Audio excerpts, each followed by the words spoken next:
joining the show. Thank you for joining another special edition of the show. We are broadcasting live from the TWF studios on a very sunny day, a beautiful day outside. And you are listening to the Wrestling Fans Podcast.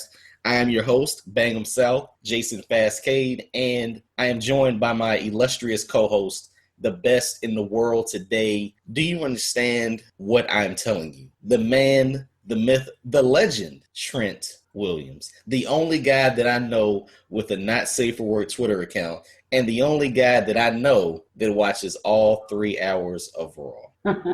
Listen, we got a lot to get to. We had another fantastic week of Raw shows, SmackDown shows, NXT shows, and we also had the Clash of the Champions over the weekend. So, Trent, are you ready, man? I'm ready. Okay, let's get into it. Let's start from the top, man. Clash of Champions was this past Sunday. I thought the pay-per-view was a pretty good pay-per-view, given that it is the Raw pay-per-view. How'd you feel about the show, man? It was a decent show. I felt that the Backlash pay-per-view was a little bit better than this one. The actual matches were pretty good, but some of the booking decisions were pretty terrible. Let's get into it, my friend. Let's start from the top, and I mean we can go through the main event. Obviously, we made our picks, we made our predictions, and I'm pretty sure that the WWE was listening in and they wanted to spice up a couple of things. But for the most part, our predictions came true, correct? Yep, right. Nia Jax took care of Alicia Fox. As predicted. The New Day retained. Yes, I'm beginning to think they're never going to lose those titles. Very true. And then after that, we kind of got a little bit murky here. The biggest standout for me was a match that I said that I was going to take a potty break on. It was the best of 7 between Cesaro and Sheamus. And I'm texting you the end of the match like, are you serious? Yeah. Really good match between the two. Cesaro almost kills himself. Seems like we get a spot like at every pay-per-view now where somebody almost lands on their head. To have it go to a double count out and have the series tied was just terrible. And then what they would do the next night on Raw was even worse. Right. So let's continue. We also had the Cruiserweight champion finally debut. He debuted at the pay-per-view going against the Brian Kendrick. Thought that was a good match. I definitely thought that was a good match, and we still get TJP as our champion, but the storyline continues. Brian, kind of headbutted him right in the neck after the match, which I thought was awesome. But, that storyline is going to keep, building as we build the list of participants in the Cruiserweight division for Raw. Yeah, and TJP with his new video game music. Yeah, I knew that music had changed a little bit. Answer this question for me. What does HP mean on his entrance? It has something to do with video games. Like when you're in like a fighting game, it's like your little health bar.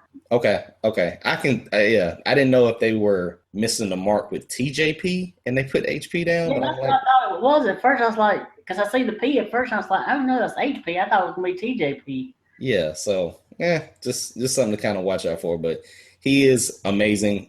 He does a lot of incredible things, and that Cruiserweight division is pretty good from the small number of participants that we have on Raw. So yep. Okay, now one match that we didn't get right, but it was still a good match, was Sami Zayn versus Y2J. Right. Let me say this, man. Jericho finds himself in just good matches. It's been said before, Jericho could have a match with the chicken sandwich, and the chicken sandwich would look great. Yeah. But Jericho looked like Sting versus Seth Rollins in this match for me, man. He looked old. He looked slow. He looked like a step behind compared to all the craziness that Sami Zayn was going to do and all the untraditional moves that you usually see in a match. Right. Did you feel the same way? Yeah, I did. So we get Jericho with the win, but it was a little bit of a downer for me because I'm just like, dang, Jericho, you got to keep up a little bit, man. And why does Jericho need that win? I thought it was a good way to win, but at the same time, Sammy, I don't know what they're going to do with Sammy. I don't know, man. At the end of the day, if you had rankings for Raw, where would Sammy be? And then let's say 3 weeks from now, he doesn't need to be in the main event if he's still there. You see what I'm saying? Yeah. Okay. Well, then I may be losing a match here or there, but we got to get down to the main titles, right? Yep. The women's division. No Sasha Banks win here. Crushed us. Yes. But we got Charlotte holding on to the belt. We got a pretty good women's match. I mean, listen, we are well past the bra and panties matches and pull your hair out matches, cat fights, puppies. Yeah. Like we're far beyond that. Thought it was a good triple threat, like the incorporation of Daniel Brooke into the match. But we don't get Sasha as champion. How long do you think Charlotte holds on to the belt? I don't know. I was for sure I guess they don't want to start this Sasha Bailey thing too soon. So maybe by Survivor Series they might, or maybe even the Royal Rumble they might take it off of her. Okay, I feel you on that. But what do you think happens to Bailey now? Looks like she's starting from the bottom. Yeah. I mean, she had as Drake would say, started from the bottom, now we're here. Why do you sound like Morrow? You didn't expect me to break out a Drake reference, did you? Oh, listen, man. I loved it, nonetheless, my dude. Okay, man, so let's move on to Rusev and Roman Reigns. Yeah. And Trent, like I said, we're sure that the WWE listens to our podcast. It's evident.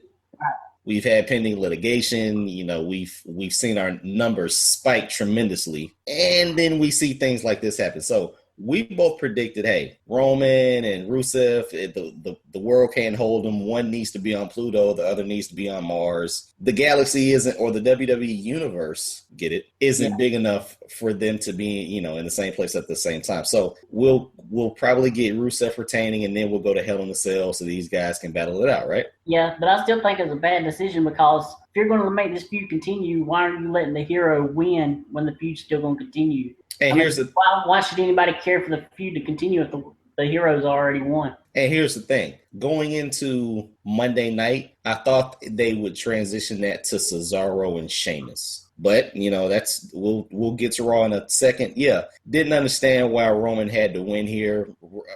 Roman as any kind of champion sucks. Yeah. Sorry to say, I don't think a championship adds to, his aura. Right. I don't think it's wise to have Rusev chase after Roman for his belt. No, but I will say I did like both of their matches on Clash of Champions and on Raw. It was entertaining, but at the end of the day, you still have Roman as your champ. Yeah. And you where are you going with this? Roman has what he wants, and Rusev, I don't know. It just doesn't pan out that Rusev wants his belt back, or rather, he wants to beat up Roman Reigns. So yeah. Okay, man, let me get to the match that I thought was probably one of the better segments of the show. All right. KO, with the assistance of Jericho versus Seth Rollins. How'd you like this match, man? I liked the match all the way up until when Jericho started interfering. I felt like, this is another thing where just like they did with Rollins, like we talked about last week, even though it's not as many people, they're still doing the thing where Owens can't win on his own. He's got to have some kind of distraction or help or something to win every match. Okay, let me ask you this. Are you looking at this as a casual fan or a fan that saw the same type of thing happen last year? The same type of fan that seen last year. Okay. If you were a casual fan, was this an interesting way to end the night? Yeah, I guess, yeah. Because we had both said that we didn't think Kevin Owens would cleanly beat Seth Rollins. Right. We thought maybe Triple H would interfere. Maybe that storyline with him and Triple H continues. But regardless of that, when Kevin Owens dropped Seth Rollins off the top with that backbreaker, yeah. Listen, whether rehearsed or not, that looked good enough to where it was a legitimate rib injury. Yeah. That was a good spot, whether it was dangerous or not, whether it could have put Seth Rollins on the shelf or not. That kind of, changed the momentum. Seth, was holding his ribs for the rest of the match.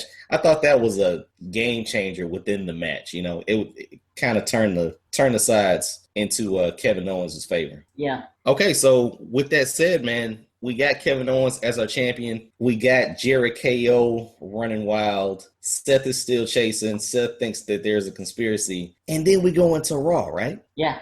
Now, on Raw, you're going to have to help me out here because the only thing that I remember is Jericho controlling the show. Yeah. And I say that, and I like it, and it's cool. But Trent, let me rant a little bit. All right. Not a big fan of Raw, man. Yeah, I wasn't either, really. Not a big fan of Raw. We can kind of dip and dodge here within Raw, but one of the main things that I didn't like about Raw was the way that it ended. Yeah. Didn't have a problem with the way that it started, really, but the way that it ended. You're telling me that not only do we have a humorous tag team with a trumpet or trombone, we also have a secondary comedic tag team because we have 3 hours. I feel you. I got you. And maybe I'm a hater.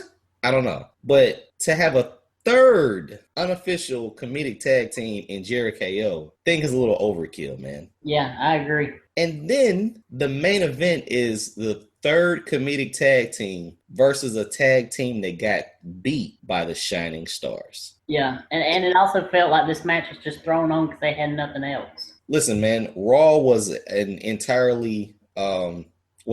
rehash of what we saw the night before. Mm-hmm. And it didn't really have that big atmosphere feel. Like it didn't have a raucous crowd. It didn't really signal, hey, something's about to go down. We got another rematch of the tag titles. We basically got another rematch of the U.S. title, I think. Yeah. And then we get a subpar main event. So that was a SummerSlam rematch.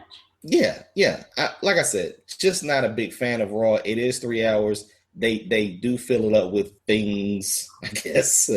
But yeah, man, just not a fan. I have to imagine this week, I feel maybe they just threw stuff together, not really caring because they knew they weren't going to get good ratings anyway with the debate. Well, see, that's the thing. That was something that I took into consideration. But did you watch the debate or did you watch Raw? I watched Raw.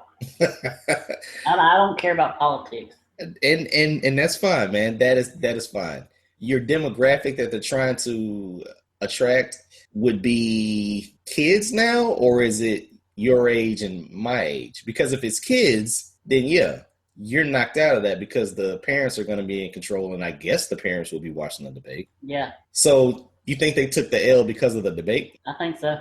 Okay. All right. Well, I don't have a problem with that. I mean, not only do you have the debate, but you also have Monday Night Football. But see, that's the thing, man. Monday Night Football is cool, and I definitely kind of tune in and out. But it wasn't a Super Bowl rematch. It wasn't a team that had been to the Super Bowl 3 years straight versus an undefeated team. It was the bottom of the cellar, my friend. It was complete trash. It was an abundance of points, which I guess was cool to fantasy football owners out there. Shout out to This Is the Show, my fantasy football league. But yeah, man, there was really no reason to take this L, especially when it came down to the main event, because by the time the main event happened, the debate was over. Yeah, they should have had the Rusev Reigns thing in the show. Yeah, they could have had that. But like I said, I think Raw took a little slip. So let's get into the specifics of Raw. Like we said, the Rusev Roman thing was pretty good. Can't knock it there. Right. Except for, I felt bad for the fans because they had to sit through a 25-minute match only to get a double count out. Man, it seemed like the crowd went to sleep anyway. Yeah. And like I said, this was the night after a pay-per-view where, almost anything can happen. We'll see, Yeah. All right, so let's move on to Cesaro and Sheamus. Did you see a tag team with them forming? Did you ever see that happening? No, I didn't. And I can't stand it because it makes the fans feel like you sat through the last 7 matches for nothing. Why not just do it? Okay, so you're tied. We had to find some way to break this tiebreaker. It was a double count out. So what we're going to do, we're going to make it where it's not double count out. And we're going to make it a last man standing match. Way to end this thing. Trent, you're speaking music to my ears, man. Like I said, I thought they were going in the Hell in a Cell direction. Yeah, or that would have worked too, yeah. I mean, I thought something like that. I did like the fact that Mick said, hey, to put you guys in an 8th match wouldn't be good for business. I'm paraphrasing here. But at the same time, you have to think about the fact that why then would you put these two in a tag team match? Yeah. Or plus, a tag team. Yeah, plus, they're going to end up eventually facing each other again anyway down the road. So, I mean, it's not that dangerous because it'll happen again. So right. And listen, man. Just imagine in WCW when Booker and Benoit had their best of 7. They had a match. I think theirs was tied after. They had to have like an 8 match. But just imagine if Bischoff or somebody would come out there and said, "Oh, we're just going to make you a tag team now." I can't imagine that happening. Yeah. But this is only what you see in the WWE. We didn't get a payoff. I text the best in the world, Trent Williams. I texted him, I said, a clothesline ended this. So a clothesline ended a match and had to have Sheamus carried to the back. Wobbly leg Sheamus had to go to the back because of a clothesline. Dude, they didn't even go through the barricade. No. Yeah. So the title of this episode is called Butterscotch because of the fact that was a soft way to end that feud, that's best of 7. And now we're getting something even softer with the as a tag team, man. So Cesaro and Sheamus, good luck to you, man. But I don't know. I think people hate it already. Yeah, well, and using this as a segue, I do believe that these will be our new tag team champions. Probably so. If we're going to get a tag team resulting from a best of 7, I wouldn't be shocked, my friend. Yeah, and there'll be the whole, odd pairing where they don't like each other, and then eventually they respect each other and they become a good tag team.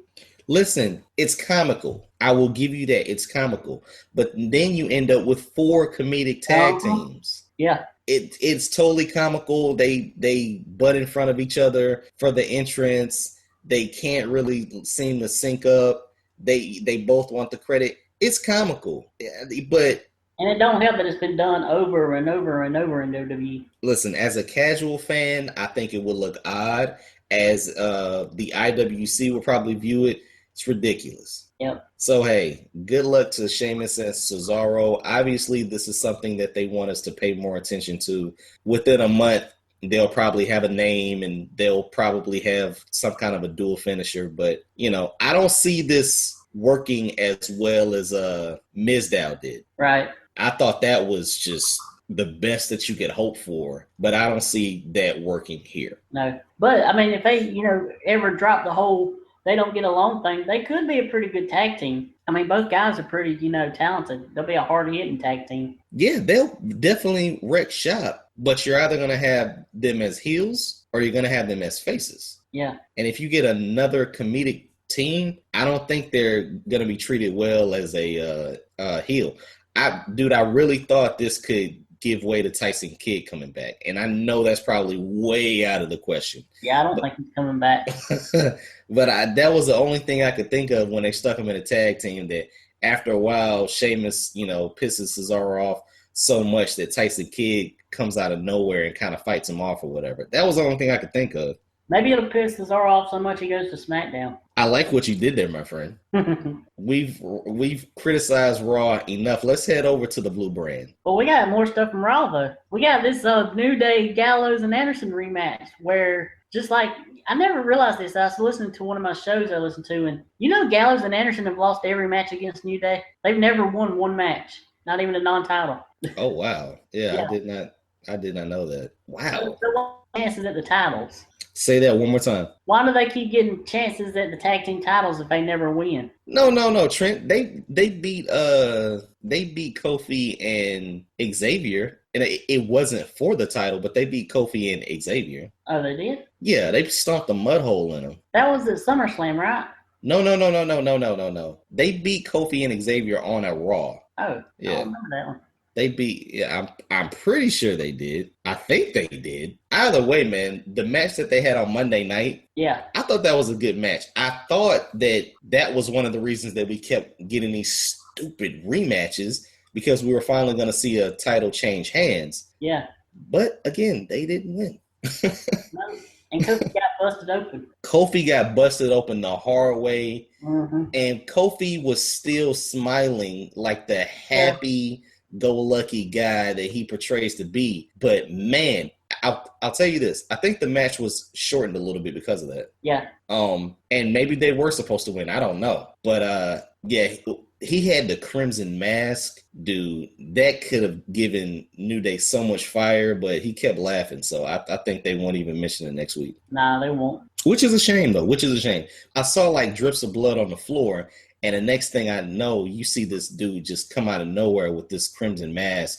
It looked awesome on television, but like I said, I think the match was ended really short because of that. Yeah. We got Bayley facing a jobber. Hulu excuse. I was waiting for it. Yeah. She says she's gonna start back at the bottom and work her way back up. Oh gosh, Bayley, really, babes? Yeah. Okay. All right. I mean, they didn't even have her doing that when she was working her way up in NXT. At least they had, people that had a name that she was against. She faced a jobber? Yeah. Okay. Okay. Yeah. Oh, okay. We got Cedric Alexander and Rich Swann against Drew Gulak and Lindsay Dorado. Okay. All right. Was that a good change of pace? Like, did you see a bunch of high flying? Yeah, you seen some, yeah. Okay, cool. All right. That's cool. Let's see what else. Oh, we also had Tony Perkins versus one of my favorites from the CWC, Tony Nese. Did you see this match? Yeah, TJ Perkins. Yeah. I saw that.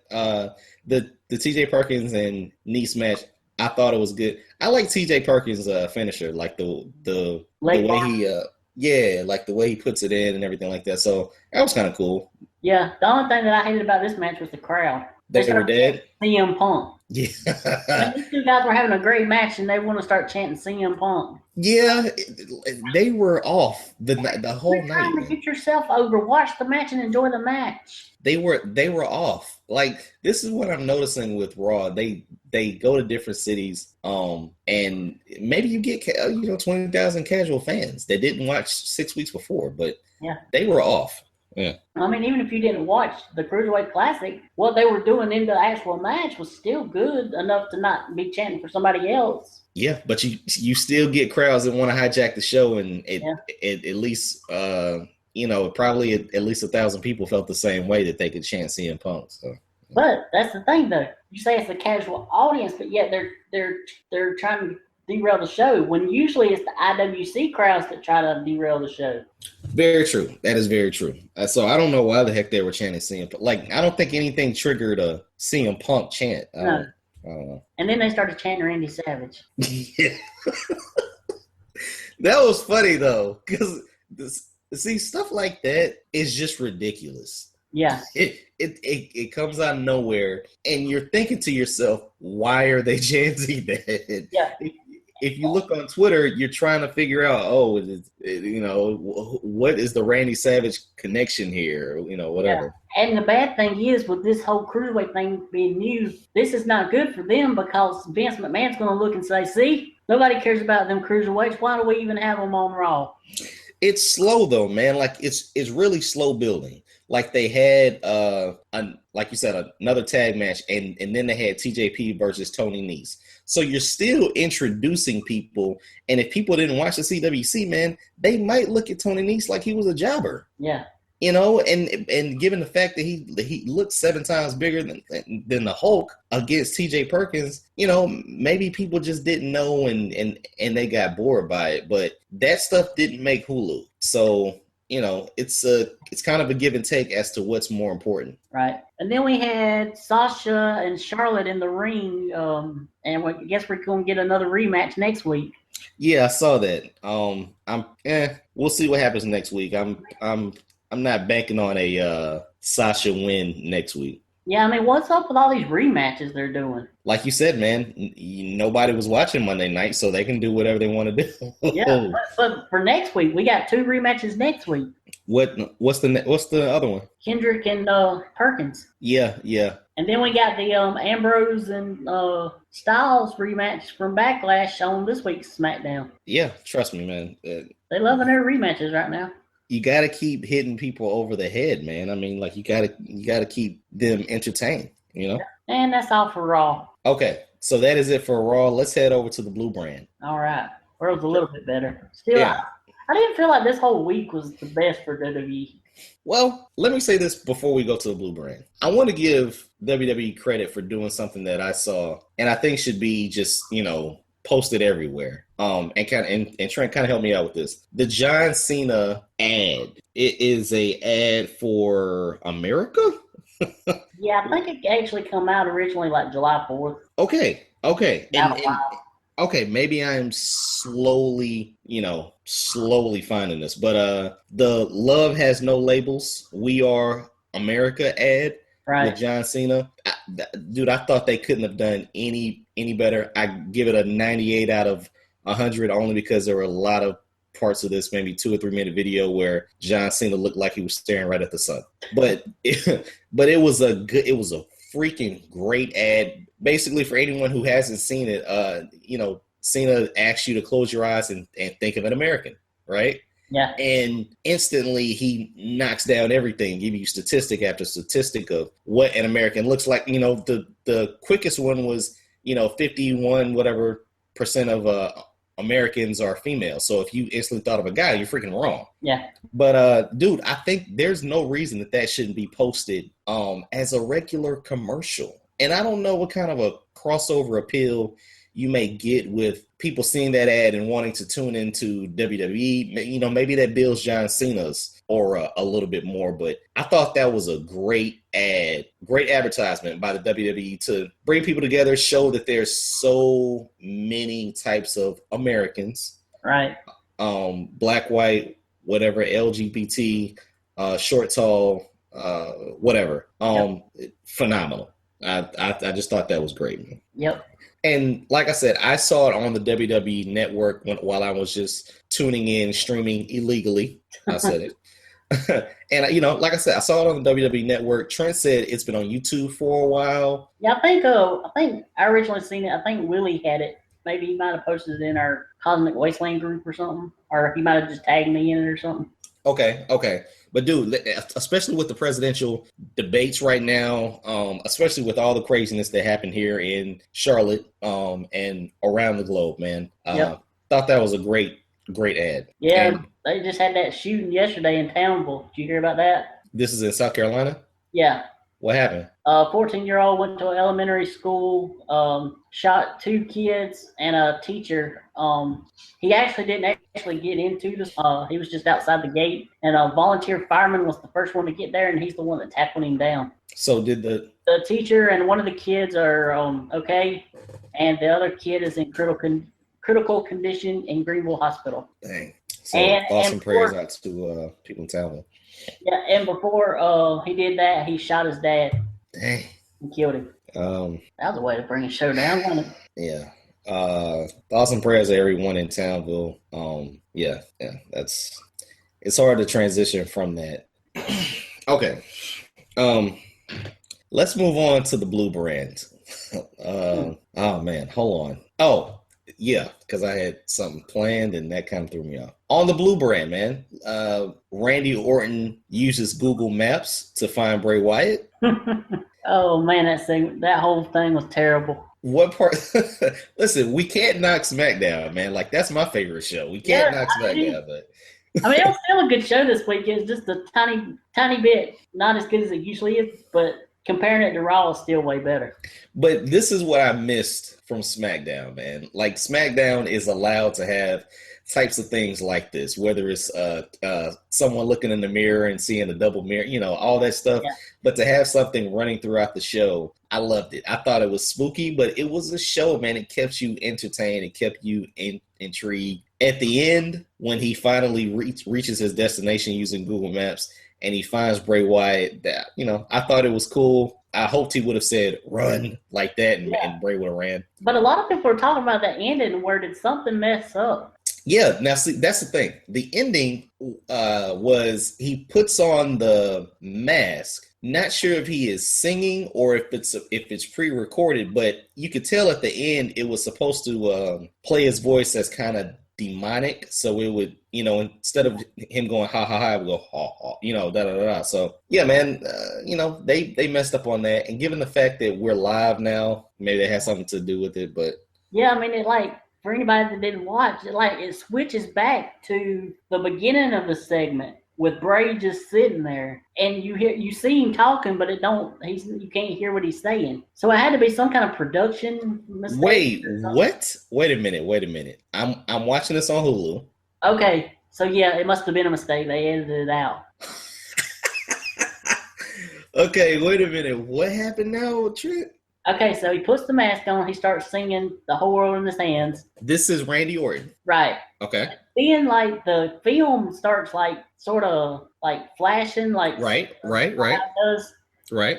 And it goes back to the beginning of the segment when Orton was in the ring and Bray's just sitting there. It shows that on the screen. And you see Bray talking, but you can't hear nothing. Oh, that was terrible. That is terrible. Yeah.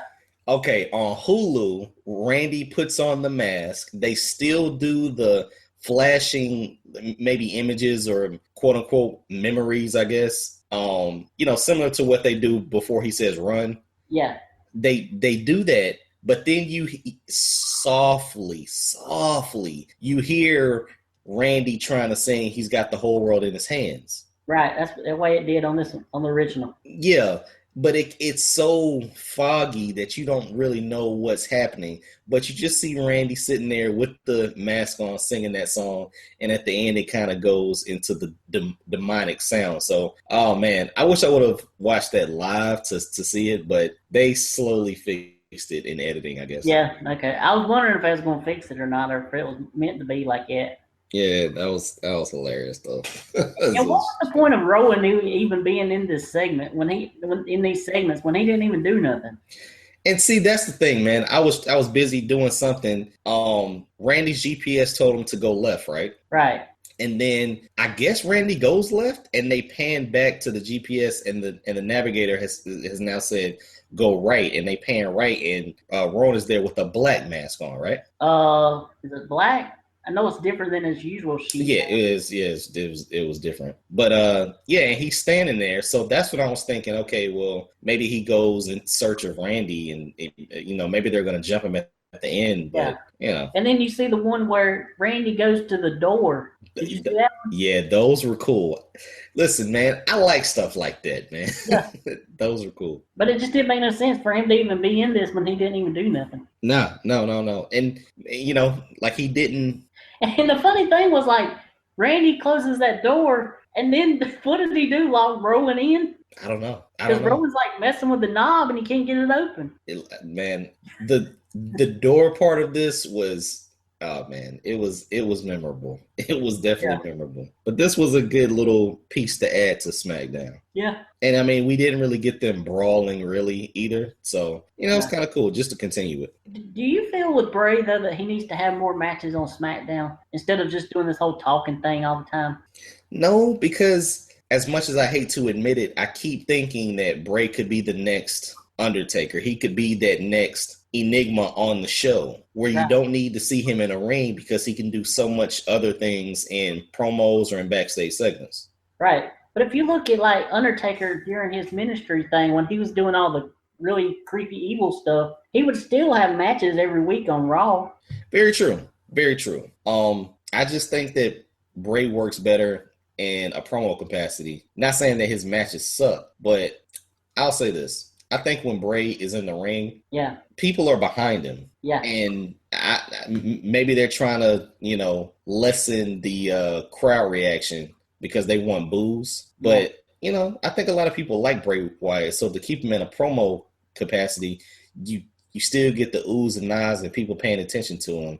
But if you put him in the ring, you're going to get people cheering for him, and they might not want that, especially when he's trying to destroy Randy Orton. Yeah, and I don't know what happened to that Bray Wyatt babyface thing we were going to get for a while. They just dropped that all of a sudden. Yeah, it is WWE, man. Hopefully Bray Wyatt is in some kind of title contention around WrestleMania. Yeah.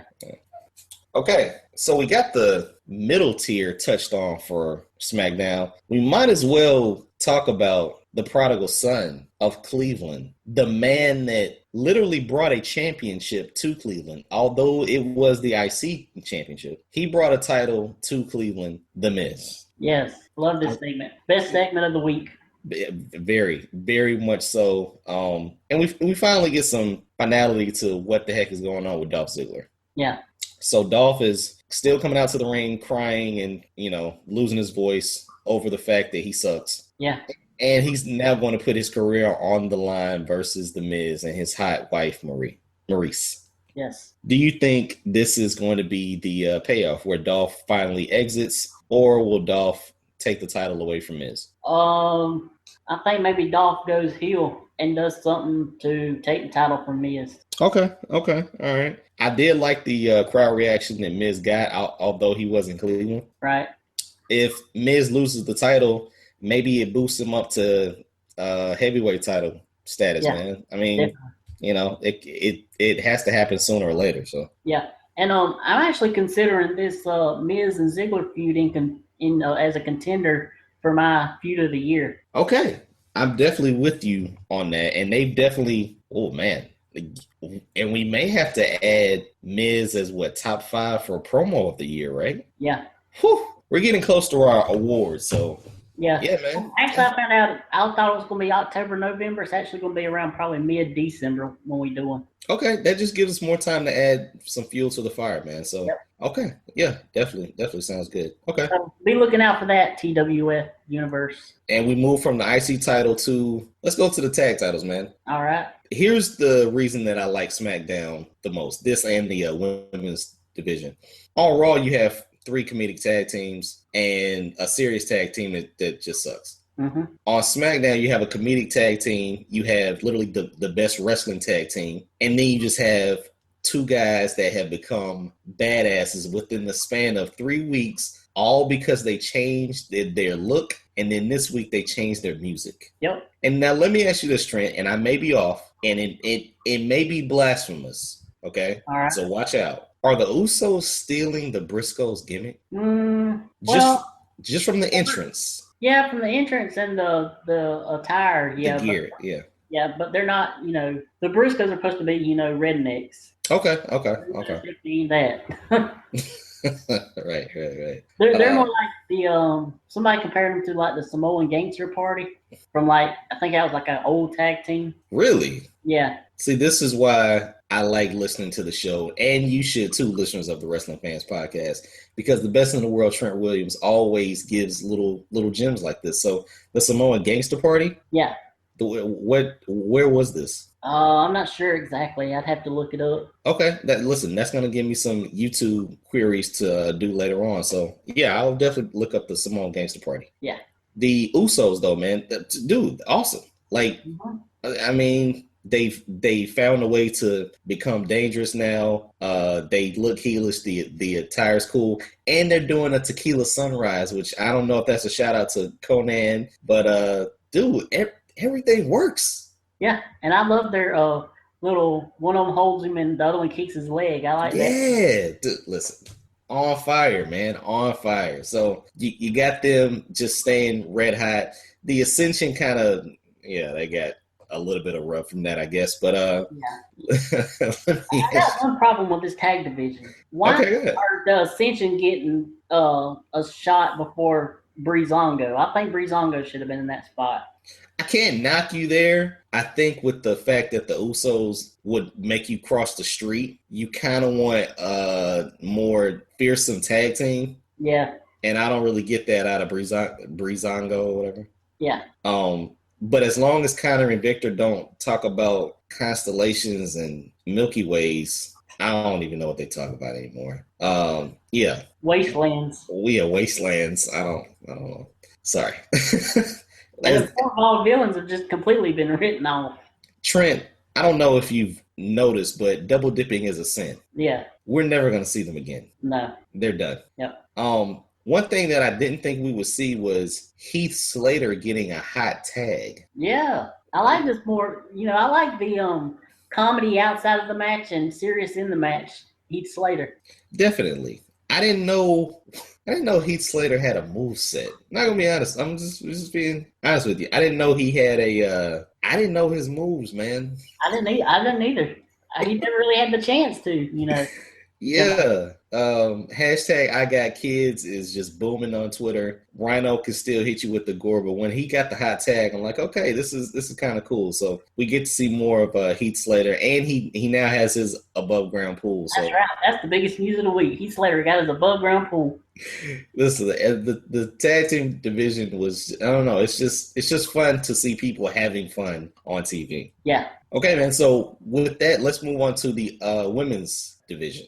My favorite, the SmackDown women's division, my favorite part of the show. We got another tag team again, tops and bottoms, Nikki Bella with Naomi, who has another outfit that still glows. Yeah. With Trent, you talk so much about is it the Bella booty? Yeah. Okay. Would you like to feel the glow? Sure, why not? I'm just asking. One thing that you wouldn't want to feel is any part of the King of Hearts, correct? Right. Yeah. I wouldn't touch that with a 20-foot pole. There we go. Welcome to the show, Trent. And the King of Hearts, the King of the Black Hearts, however you want to say it, and Carmella, which I love with her new heel persona. Yeah, definitely. And her jobber daddy. Yeah. Oh, I forgot all about that. Yeah.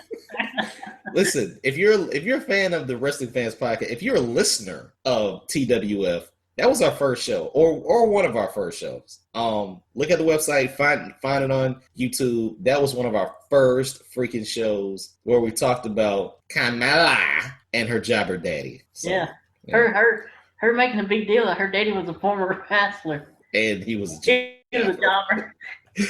Okay. You know, they brought back the squash match. They should bring him back. Put him out there with what was that guy's name? The guy that was on Raw and then he was on SmackDown. The skinny dude. Yeah. Yeah, I don't know his name, but yeah, him. Yeah. They should be a tag team, man. Yeah.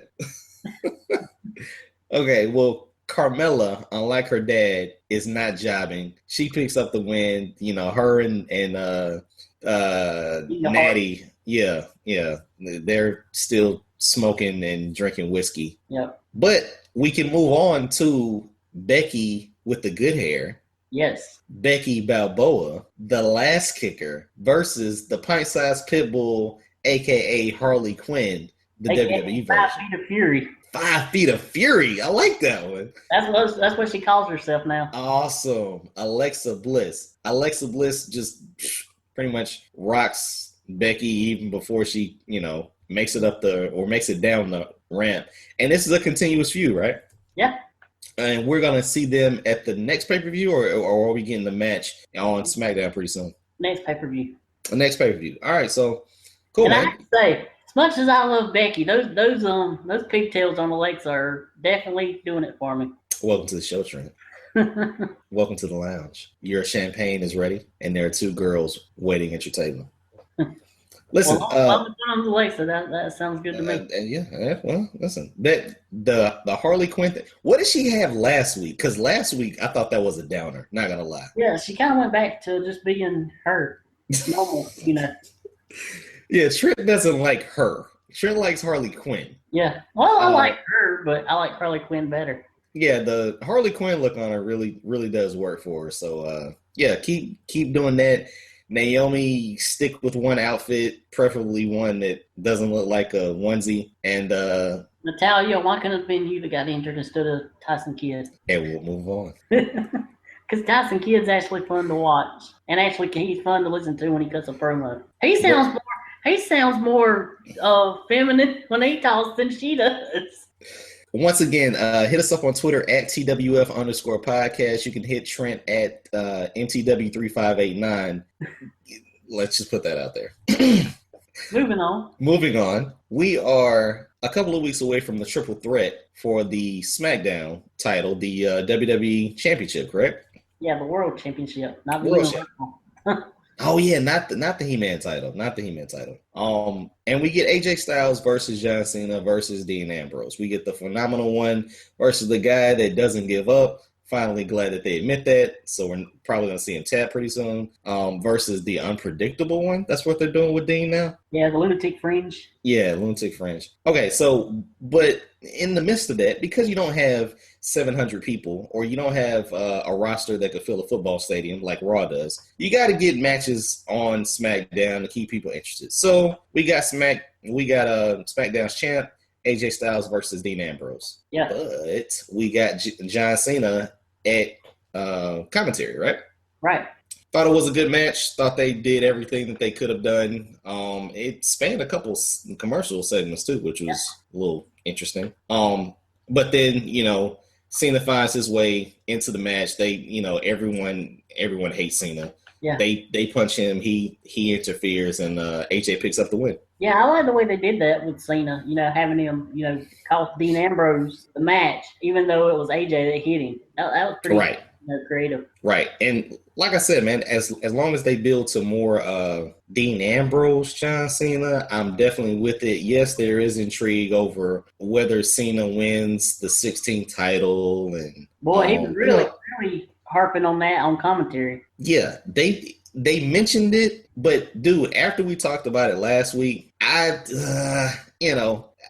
kind of see where people are coming from, but I also see where Cena's coming from too. I mean, if you're fortunate to do it, why not? Yeah. But at the same time, I think people will still associate 16 with Ric Flair, and they won't even mention John Cena winning 16 times. So. Right. I think, yeah. Well, I expect him to probably beat Flair. I expect him to do 17. Yeah, I think he could. Listen, one thing that we're confident of is he's going to hit 16. Yeah.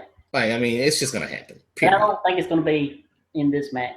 No. It may not be in this match, but I think it will be to legitimately say that the WWE Championship was held 16 times. Yeah. And so that could be they'll probably change it a million times, but that could be the John Cena belt. Yeah. Whereas Ric Flair has the NWA, WCW belt, whatever.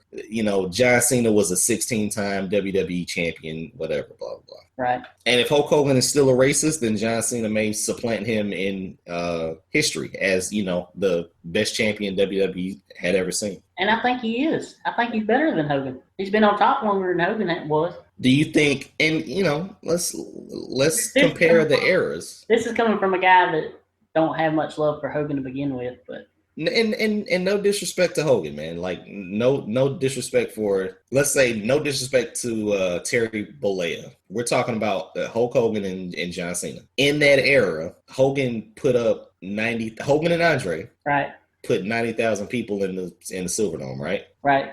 John Cena didn't put 100,000 people in Dallas. No. It's hard to quantify John Cena versus Hulk Hogan given the landscape that we're in now. Yeah. But if he wins for the 16th time, I think that's the final nail in the coffin. And I don't think you'll even have to remember yellow and red ever again. I agree. Hogan wouldn't have lost clean that, close apart either, like Cena did. I don't ever remember Hogan losing. He did. It was very few and far between, though, when he did. Yeah, it was very few and far between. And let's be honest, there were a couple of years where Cena never lost either. Yeah, that's true. So now he's actually doing the rub as you're supposed to do. Exactly, where Hogan, I feel, never really did that. No, I mean, he gave it to Rock, but that's it. Yeah, I mean, he gave it to Goldberg. Yeah. And that's about it. That's it. That was it. But yeah, John Cena will probably supplant Hogan in the WWE legacy. Wow, John Cena's gonna get a statue, and it'll probably be him throwing up the fake gang sign with the the OK symbol. Yeah. That's funny. Because that's gonna be the statue. Wow, that's gonna be the statue too. Yeah. Okay, all right, cool, man. Looks like we are done with SmackDown, but every time I say we're done with SmackDown, you always say, "Did you watch Talking Smack?" I didn't watch Talking Smack this week. Okay, I did notice that John Cena was on it, and he just, kind of listen. At this point, Talking Smack is getting more talking scripted. Yeah. And they're addressing things, but they're addressing them in their way. Yeah. So in other words, you feel like it's reached its peak already and starting to go downhill a little bit? I'm not saying that it's going downhill. I'm just saying you're getting people on there that I don't think are really speaking from the cuff. Right. And it's still entertaining to watch because it's something extra. But if you can pull back the curtain, it's not really authentic. Yeah. Did Becky Balboa have anything interesting to say? Well, no, that's what I'm saying. The only thing that you heard from this week, because that's the only thing that people want to hear, is something that, oh my gosh, can you believe it? Was John Cena just addressing things that were out in the open. Yeah. But it wasn't anything shocking. It wasn't anything inflammatory. Right. Last one I liked is when Alexa was on there. She was pretty good on there. Yeah, definitely. All right. Let's move on to NXT, my friend. All right. We are prepping for the Dusty Rhodes Classic, correct? We are. We'll get another tournament on Wednesday nights. Whoa. Are we going to have a different show? No, it'll be the same show. Okay, just checking. We get Bobby Roode and Ty Dillinger, something that I had alluded to last week, which I think is going to be a very interesting tag team. But we're seeing tag teams being formed for this Dusty Rhodes Classic. Yeah. I think we'll also have Ciampa and Gargano in this, Cedric Alexander and Andrade. So we're going to get a whole host of characters in this Dusty Rhodes Classic. Not sure if it leads to another feud between the winners or if we just get a super tag team out of this, but it'll be fun to follow where it goes. Yeah, and they announced today that Hideo Itami and Kota Ibushi are going to be a team. Woo-hoo! That's going to be nice. Yeah. That is going to be freaking awesome, man. Really? Okay. Okay. Okay, so there's plenty more to come with the Dusty Rhodes Classic. Let's get to. We only have 6 teams that are confirmed. Okay. Let's get to the women's division. Okay. Once again, we got the beautiful Mandy Rose. Yes. Coming to the ring, challenging Ember Moon. Yeah. Honestly, knocking the crap out of Ember Moon for the entire match, let's be honest. Yeah. But Ember Moon does the Katya headstand and just knocks her right into the middle of the turnbuckle and then hits the stunner off the top. So once again, you are correct, man. Ember Moon, maybe she's a one-hit wonder, but that stunner off the top is what everybody's waiting for, man. That one hit she does have is pretty amazing. Listen, that's like quadruple platinum. Mm-hmm. She's a platinum digger, I guess, but that stunner, that's what everybody's waiting on, dude. Yeah. And I don't know what Stone Cold thinks of that stunner. Because he wasn't too fond of when John Cena was doing his springboard stunner thing. I wonder if it's been done, I wonder when she was getting groomed to come to NXT, was that her move? Yeah, it was. It was her move on the Indies. Okay. So, if you're doing that, okay, but he has to have some kind of saying. Now, she was trained by Booker T, right? I'm not sure. I thought she came up through Houston or Dallas or something like that. So maybe Booker T kind of got that okay from Stone Cold, because if she had been doing it in the Indies, there was no way they were going to switch it. Yeah. Okay, so let's move on to the match I was looking forward to. This is why I get my hopes up on Wednesdays, because I want to see Asuka put somebody on life support. Is that wrong? No. You file the paperwork for Liv Morgan's life insurance policy. Yep. And you're stuck with the ridiculous premium, a stupid deductible, because the girl is still living. Yep. Tell me why this match lasted a minute and she didn't get knocked out. I don't know. I didn't understand it. I thought Asuka would have shut Liv Morgan up with a kick straight. If she beat her in less than a minute with a kick to the face, I'm fine. Yeah. But you missed that pretty face of Liv Morgan's up, I guess. We got Mandy Rose getting her block knocked off. Yeah, but she's not Liv Morgan. We couldn't get... Listen, Mandy Rose is the golden all red everything, correct? She's all right. Listen, help me out here. On the hotness factor, Mandy Rose or Liv Morgan? Liv Morgan. Okay.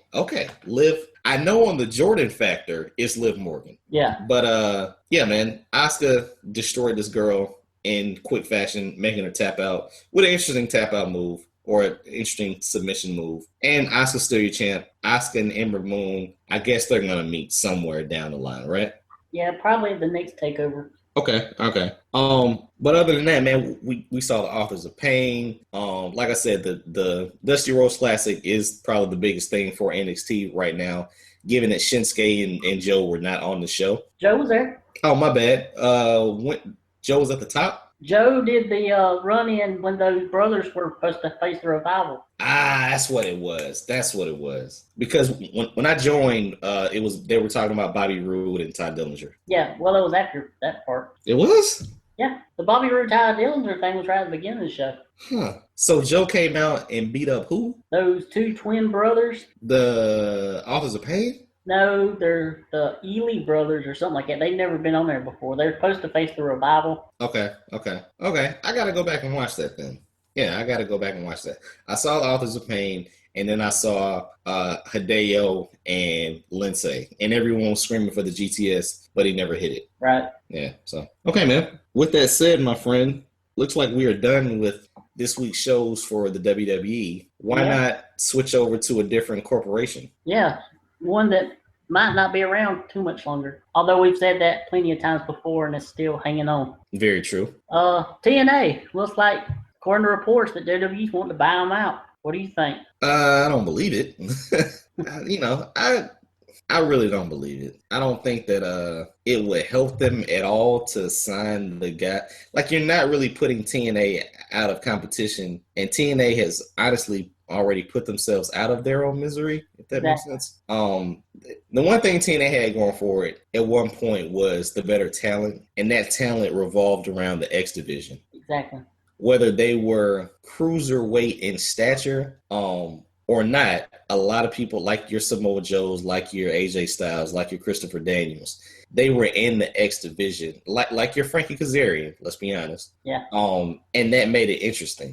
WWE's version, having the cruiserweights and then having the CWC, it doesn't take away from it, but you have cut into it a little bit. Yeah. So to sign the guys that have already left your company again, I just don't see it being worth your while. The tape archive, like that stuff might be really appealing. I think it would be, especially now that they got a lot of their guys now. Yeah.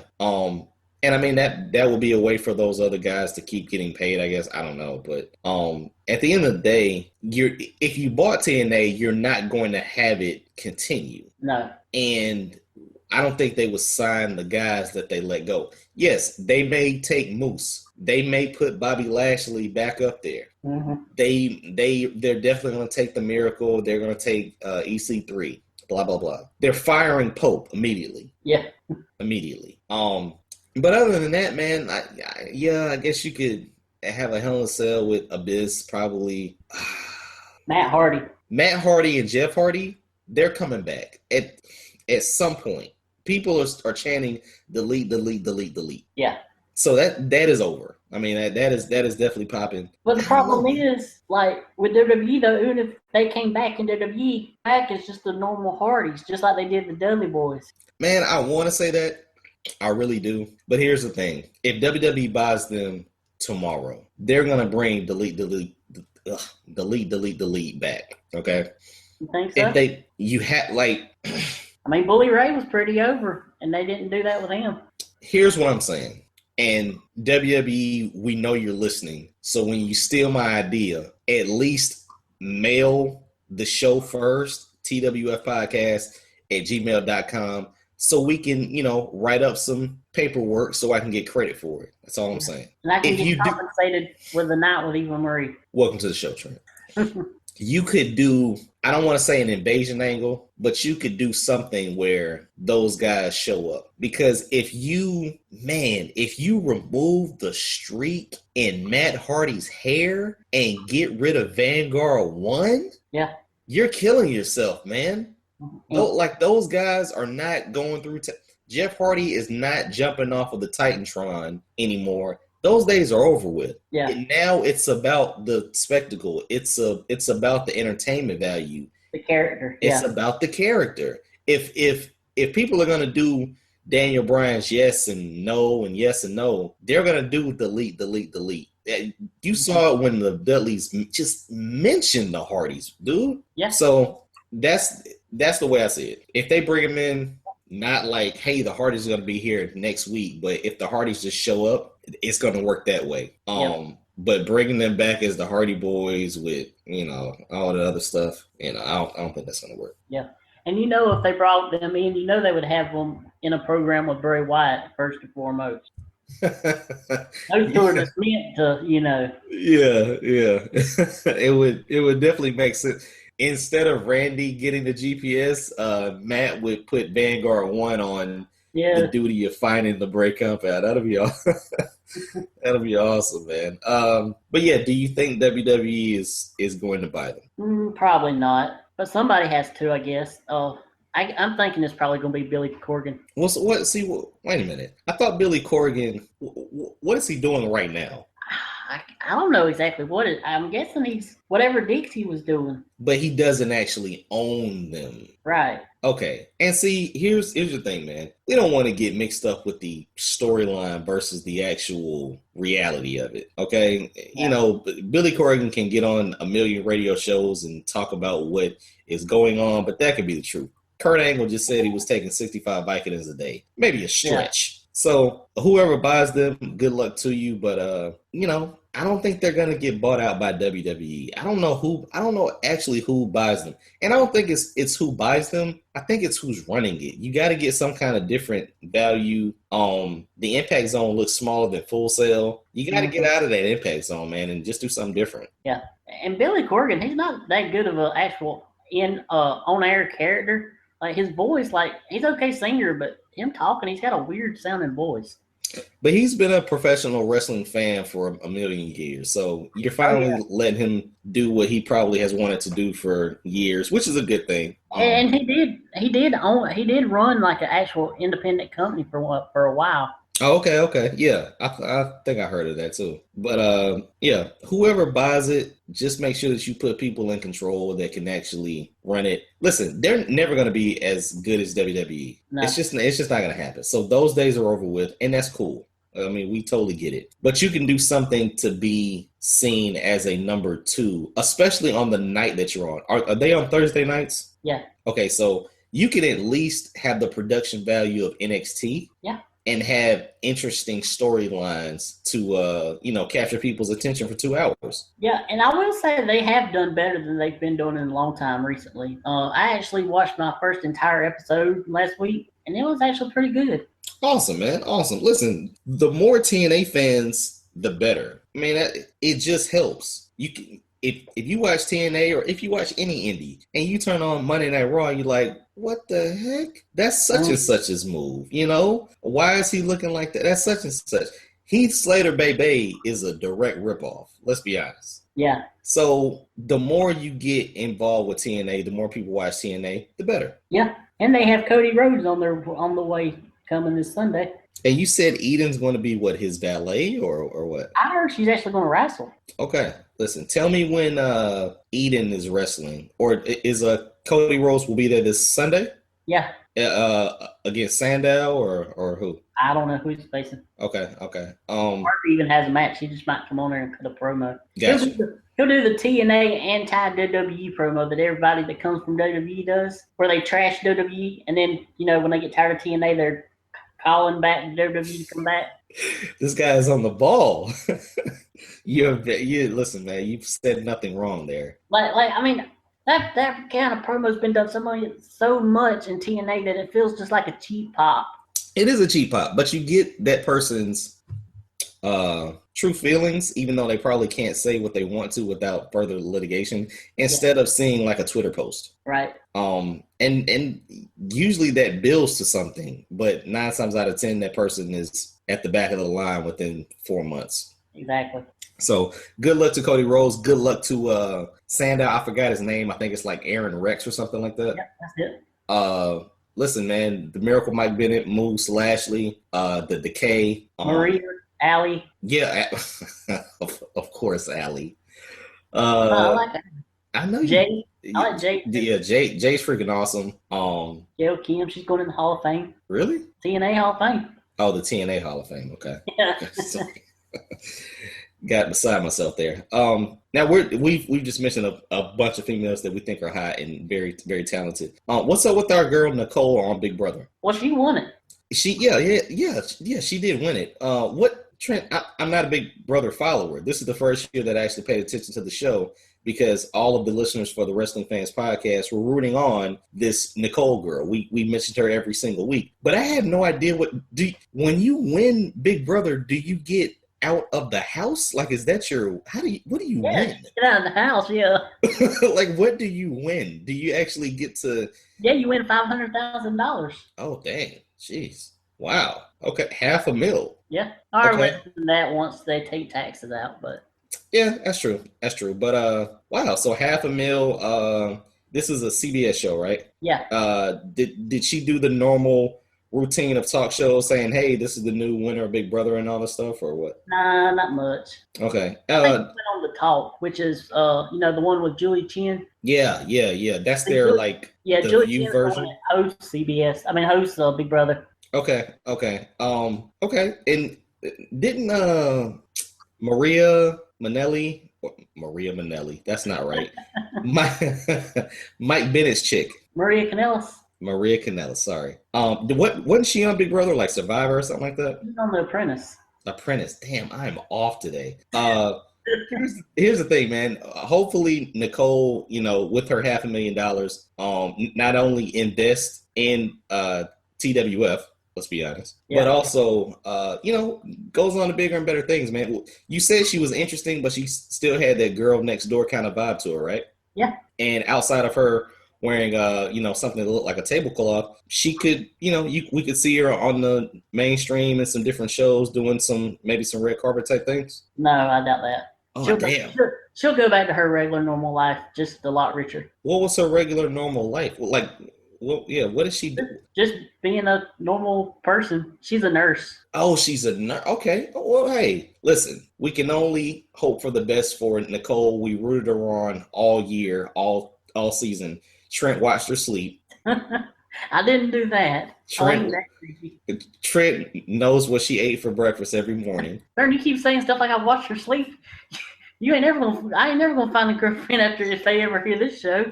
They gonna think I'm some kind of creep stalker. We need to clarify this. Trent enjoyed the Big Brother. What was it, like the viewing option or whatever? Okay. Trent is not a creep. But enough of Nicole. We got a whole new season just started last night of Big Brother on the CBS All Access. Wait a minute. Holy smokes. What, does this thing keep continuing? Well, this is the first time they've ever done it. It's called Big Brother Over the Top. Okay. What is that about? Well, it's only on CBS All Access on the internet. You can't get it on TV. It's going to be only 10 weeks, so it's a couple of weeks shorter than the normal season. And it's pretty good so far. They got 13 people on the cast, and 5 of the 7 girls are pretty hot, so that's a plus for me. So I'm looking forward to watching that until around December. And you still get the 24/7 view access, and it's still the same show. It's just on the internet. Pretty much, yeah. That's cool, man. That is awesome. And they just kept it going. Like, as soon as the last show ended, they brought in a different batch of people. Yeah. Okay. You said there were some cute chicks. Any black chicks? Yeah, there's 2 of them on there. 2 black chicks. Okay.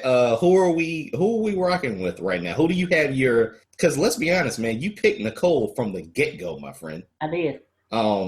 So who you got your eye on? Well, there's this girl, her name's Shelby. She looks kind of like a mix between Jennifer Aniston and the girl from Duck Dynasty, Sadie Robertson. I don't know, you probably don't know who she is. Why do you got to do that to me, Trent? I don't watch Love and Hip Hop and rap videos all day, Trent. I know, but I didn't know if you'd watch Duck Dynasty.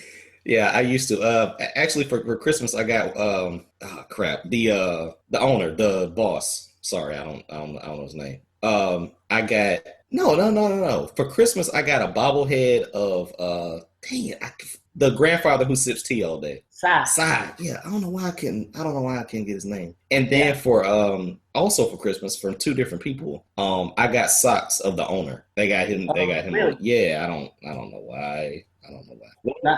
Now Willie's daughter, say that's what I'm talking about, Sadie. Okay, yeah, okay. Yeah, okay. Yeah, I feel you. So this girl is Jennifer Aniston. I like her. Okay. They got this one guy on there. He's from Atlanta or from Augusta. His nickname's Cornbread. That's what they call him. Okay. I said, okay. I cannot believe I'm gonna go 10 weeks calling a man cornbread. That's how you end the show, my friend. That's how you end the show.